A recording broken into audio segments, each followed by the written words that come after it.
Buenos días a todos. Muchas gracias a Iagua por invitarnos en la presentación del número 15. Enhorabuena, lo he estado ojeando y, como siempre, muy interesante.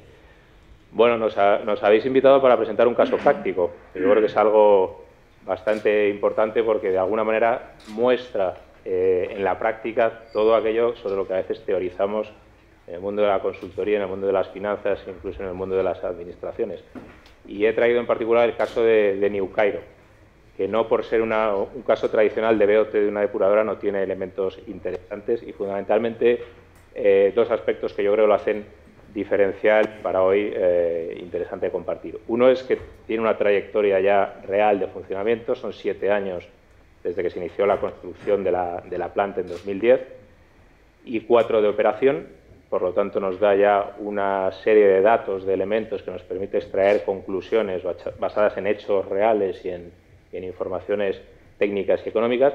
Y un segundo elemento es que recientemente ha despertado el interés, como dice el título de la presentación, de Naciones Unidas como un caso de buenas prácticas, y no solo desde el punto de vista del diseño del propio contrato, de la propia licitación, sino de los impactos que ha generado.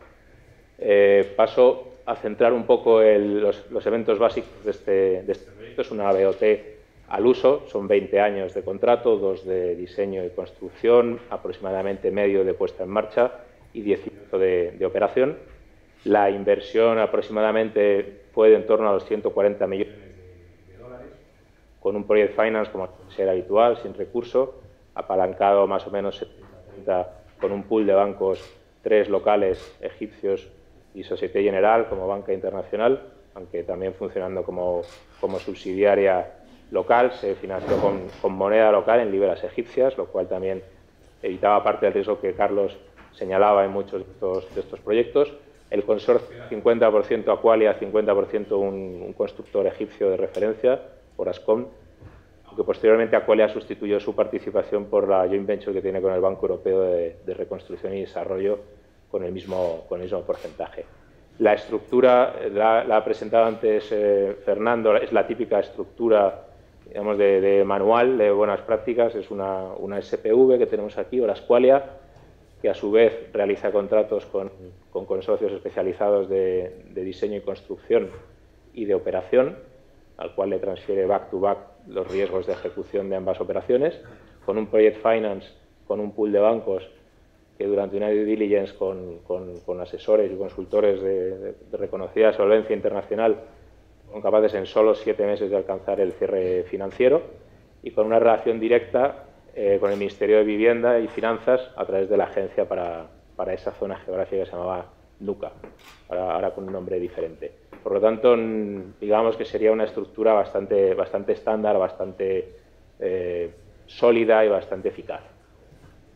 La planta, pues bueno, como decía, son 250.000 metros cúbicos día de capacidad. Luego es una infraestructura de relevancia, ejecutada sin retrasos, ejecutada sin mayores problemas más allá de los propios de ejecutar en un entorno como el de casi el desierto en Egipto, con aproximadamente 1.500 trabajadores no simultáneos, pero en turnos sucesivos, participando durante la fase de construcción, y con una serie de retos organizativos y logísticos importantes.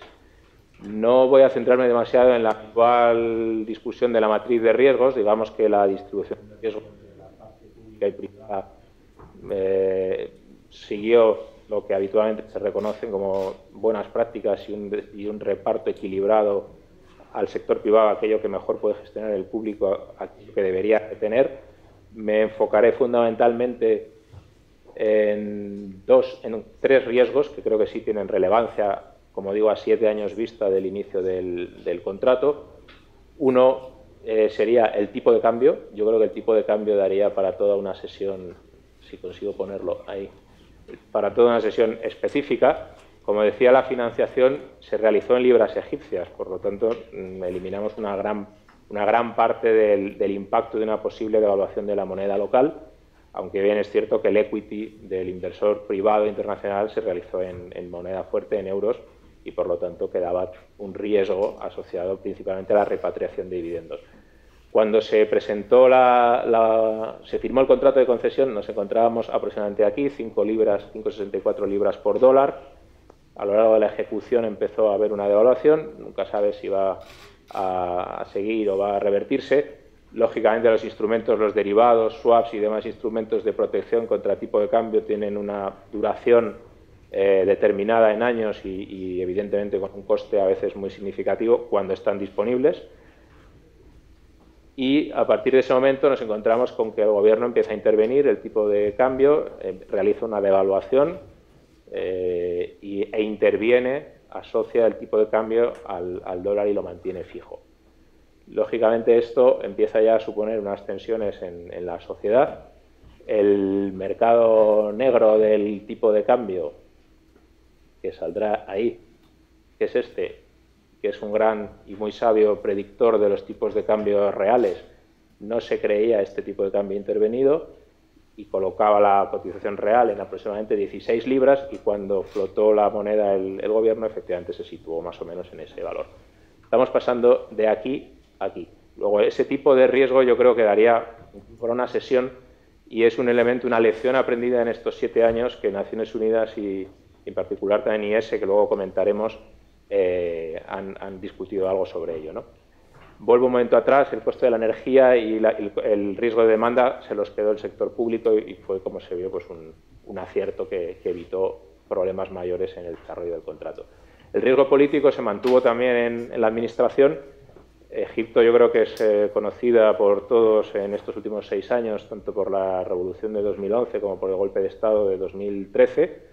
Y yo creo que esto Naciones Unidas lo ha visto y todo el sector académico como un ejemplo de libro de resiliencia, como una PPP de largo plazo puede pasar por semejantes disrupciones, semejantes cambios de equipos de gobierno y de gestores públicos y aún así a través de un compromiso mutuo de sector privado y sector público a largo plazo con lo que es una prestación de un servicio básico como es la depuración de aguas residuales, continuar, superar esos estreses, esas disrupciones y seguir dando un servicio como el contratado y en unas condiciones como las contratadas.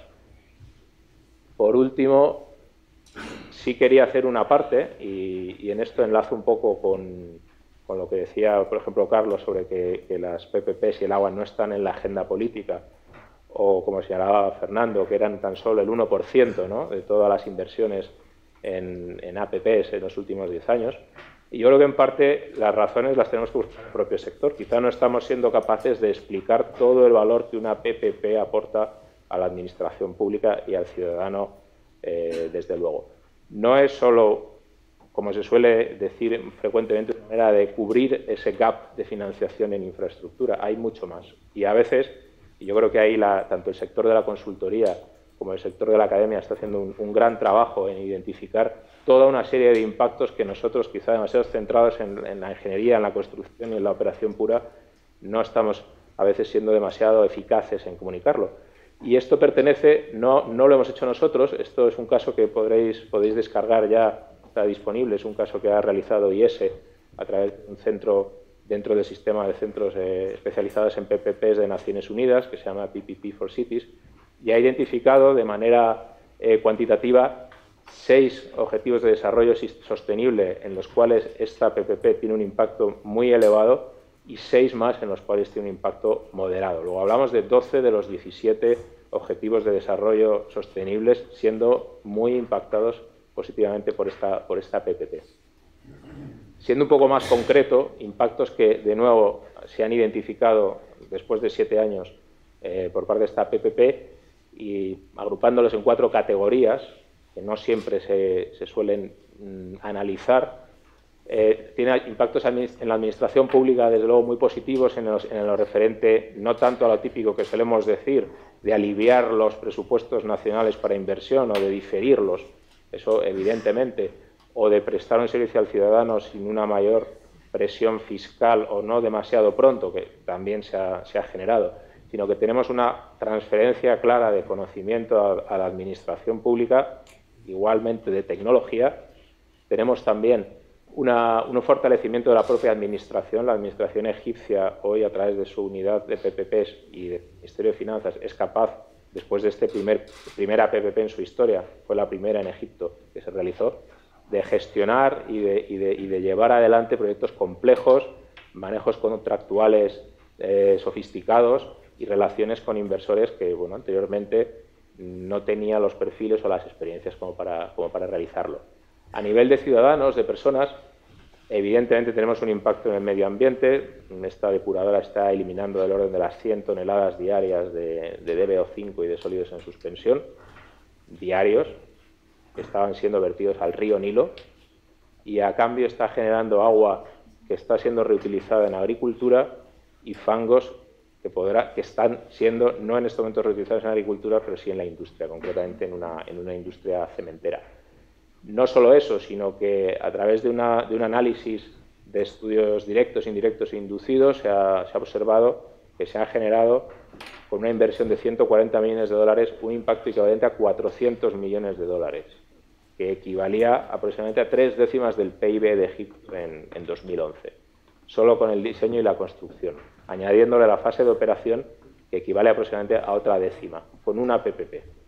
Yo creo que esto es importante decirlo por no dejar de lado, por último, la generación de empleos.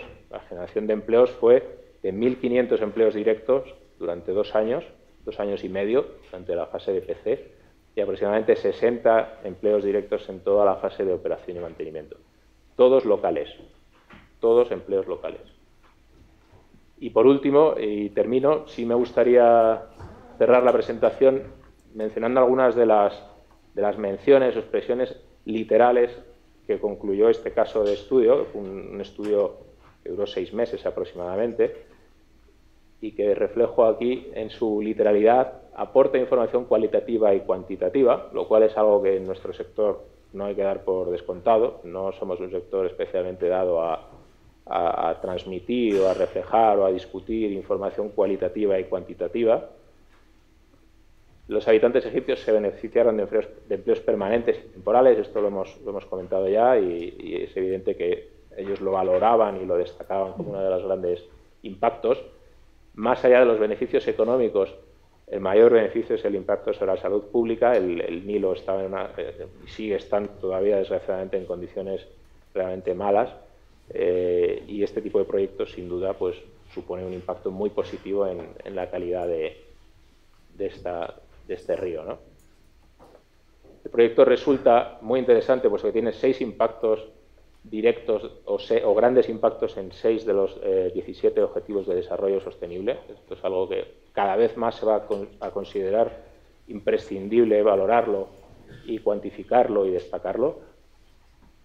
La ciudad de New Cairo está en una posición más fuerte para afrontar desafíos del futuro. Es un ejemplo de planificación por adelantado de la administración, de un desarrollo urbano de la ciudad de Cairo, al que se dotó de infraestructuras antes de que todo ese desarrollo, ese crecimiento se diera. Y en estas condiciones, en esta situación, la ciudad evidentemente está preparada para asumir todo ese cambio poblacional que se está dando. Y por último, 2 elementos más: la transferencia de conocimientos y tecnología y el fortalecimiento de la administración pública. Son valores no siempre asociados al elemento que siempre destacamos de la inversión directa, de la inversión financiera, sino que fortalecen a la administración local a la hora de gestionar proyectos posteriores.